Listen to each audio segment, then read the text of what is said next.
Pastor Praveen Kumar మృతిపై సయ్యద్ సమీ సంచలన వ్యాఖ్యలు చేశారు.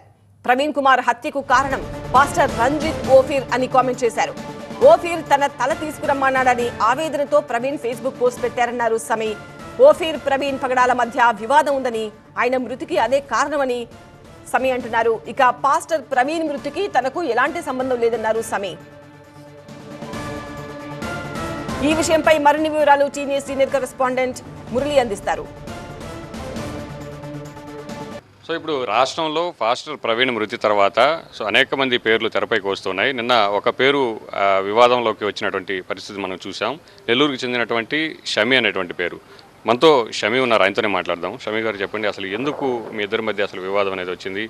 మొహమ్మద్ ప్రవక్త సల్లల్లాహు సల్లం గారి గురించి అతను చాలా నీచంగా, అసలు అది చెప్పినా కానీ మాకు పాపం వస్తుంది, అటువంటి మాటలతో అతను ఒక వీడియో పెట్టుండాడండి. ఆ వీడియో పెట్టిన తర్వాత మనం ఏం చేసామంటే ఆ వీడియోని క్రోడీకరిస్తూ ఇతనికి మనం సమాధానం చెప్పినాం. మా ఇస్లాం ధర్మం ఏంటంటే జీసస్ గారు కూడా మాకు ఒక ప్రవక్త.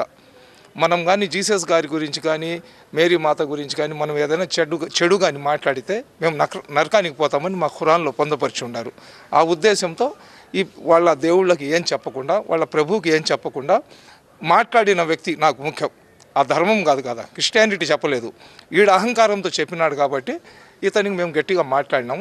ఎవరైతే వాళ్ళ ప్రభు పోస్ట్లో మీకు క్షమాపణ కూడా చెబుతూ ఆయన ఒక పోస్ట్ పెట్టారు కదా, క్షమాపణ పెట్టిన తర్వాత క్షమాపణ చెప్తాను అని చెప్పి పోస్ట్ పెట్టినాడు. రెండో రోజు వీడియో పెట్టినాడు, క్షమాపణ కోరుకుంటూ వీడియో పెట్టి మళ్ళీ మధ్యలో వ్యంగ్యంగా మాట్లాడాడు. ఇంకా క్షమాపణ చెప్పేసినాడు. దాని తర్వాత అతను ఏం మాట్లాడుకున్నా మనకి ఎందుకు అని చెప్పి అంతవరకు బిట్ కట్ చేసి నేను కూడా సోషల్ మీడియాలో పోస్ట్ చేసి ఈ విధంగా ఇతను క్షమాపణ కోరుకున్నాడు కాబట్టి ఇతని జోలికి ఎవరు కామెంట్లు కూడా చేయబాకండి అని చెప్పి ఒక పోస్ట్ పెట్టడం జరిగింది. అక్కడికి మనం వదిలేసినాం. అది ప్రవీణ్ పొగడాల మార్చి 2వ తేదీ ఇతను రాసి ఉన్నాడు, అన్నయ్యలు తమ్ముళ్ళు జాగ్రత్త, ఆ సేవక్త అంటే క్రిస్టియన్స్లో పనిచేసే వాళ్ళు వెటకారంగా సేవక్త నిజాలు మాట్లాడానని తల తీయమని చర్చిలో ఫత్వా ఇచ్చిండు. నేనే మీరు క్వశ్చన్ మార్క్ అని పెట్టాడు. సరే ఈ పోస్ట్ కిందకు పోయినా 42 కామెంట్లు ఉంటే ఈ కామెంట్లో ఏమున్నాయని చెప్పి పోయినప్పుడు రంజిత్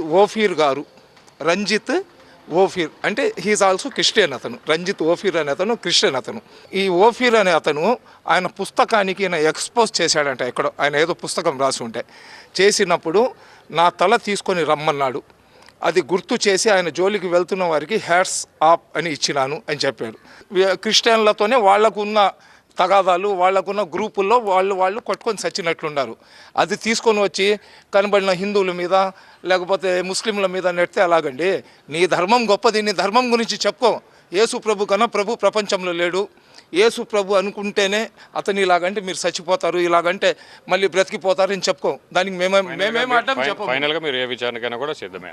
ఎటువంటి విచారణకైనా సిద్ధమే. నేను కోరుకునేది ఏంటంటే, నేను ఒక ముస్లిం కాబట్టి ముస్లింల జోలికి ఎవరు వెళ్ళినా అడిగే వాళ్ళు ఉండరు కాబట్టి, అంటే మీరు మా ప్రవక్తలకు మా అల్లా గురించి మీరు తిట్టేస్తే అరే వాళ్ళ జోలికి వెళ్ళకూడదని మేము చేతులు కట్టుకుని ఉండాలా? అలాగైతే నేను కట్టుకుని ఉండలేను.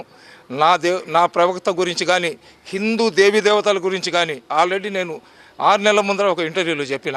అదేవిధంగా క్రిస్టియన్ల గురించి కానీ ఎవరు ఏం చెప్పినా కానీ ఎవరికి నేను ఉపేక్షించలేదు. నా గురించి హైలైట్ చేశారు కదా.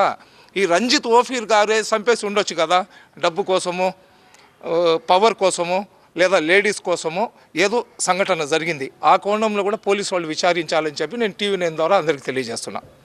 షమీ చెబుతున్నారు. సో జనవరిలో ఒక వీడియోకి సంబంధించి మహమ్మద్ ప్రవక్తకు సంబంధించి అనుచితంగా మాట్లాడిన వీడియోకి సంబంధించి నేను కౌంటర్ ఇవ్వడం జరిగింది. సో ఆ తర్వాత ఆయన క్షమాపణ చెబుతూ ఒక వీడియో రిలీజ్ చేశారు. అప్పటితో ఈ వివాదం సమసిపోయింది. ఆ తర్వాత ప్రవీణ్కి మరొక క్రిస్టియానిటీకి సంబంధించినటువంటి మరొక వ్యక్తితో ఓఫీర్తో జరిగినటువంటి వివాదానికి సంబంధించిన తాజా పోస్టులని కూడా చూపిస్తున్నారు. సో ఆ విధమైనటువంటి అనుమానం కూడా వ్యక్తం చేస్తున్నారు. పోలీసులు విచారణ జరపాలి, ఒకవేళ నన్ను విచారిస్తే కూడా నేను విచారణకు సిద్ధమని కూడా షమీ చెబుతున్న పరిస్థితి అయితే మనం ఇక్కడ చూస్తున్నాం. Camera person Vinod, Murali TV9 Nellore నుంచి.